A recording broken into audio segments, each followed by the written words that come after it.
Hi, this is Mr. Capper. In this video, I'm going to continue working on making the frame of the car. You want to start with a 2D sketch and sketch on either this side or the other side. You're going to use circle tool. And then if you're using inches, just put mm. Let's keep this easy on ourselves. 2.5 millimeters because the axles are actually 2. So a little bit bigger so that there's not a lot of friction there. So dimension, you want to make sure that there's enough material that this doesn't end up ripping out. And what I have here is definitely enough.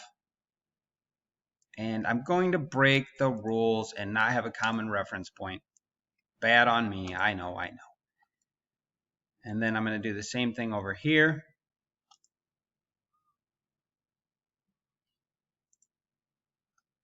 .5. And then I'm going to dimension it from the bottom. Make this the same as the other side, which was 9. It snapped to it.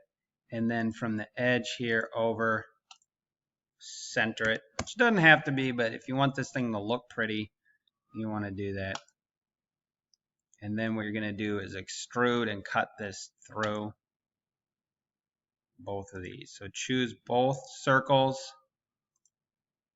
and then what you want to do is hit cut, and you can either give it a number or click and drag. Yours probably went short here, so you can look at it and then drag this through. Make sure it goes through both sides, and now we know those are lined up perfectly. Now, another thing I want to do in this part of the video is put my team number on here. So you're going to do a sketch, and then you're going to do text. And I would make this kind of big. Make sure it's not in the way of something, though.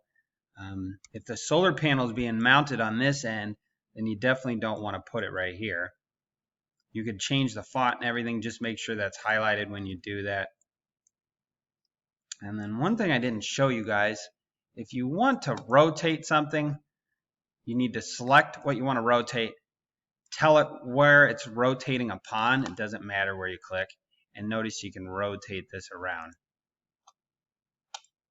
And then you can either cut or actually extrude this outwards.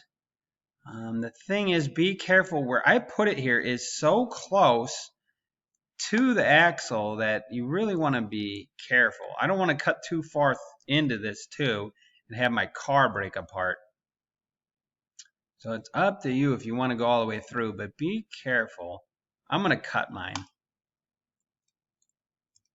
All right. And the third video, I'll show you how to finish this off. Make sure you hit the save symbol. Save often. Please let me know if you have any additional questions at this point.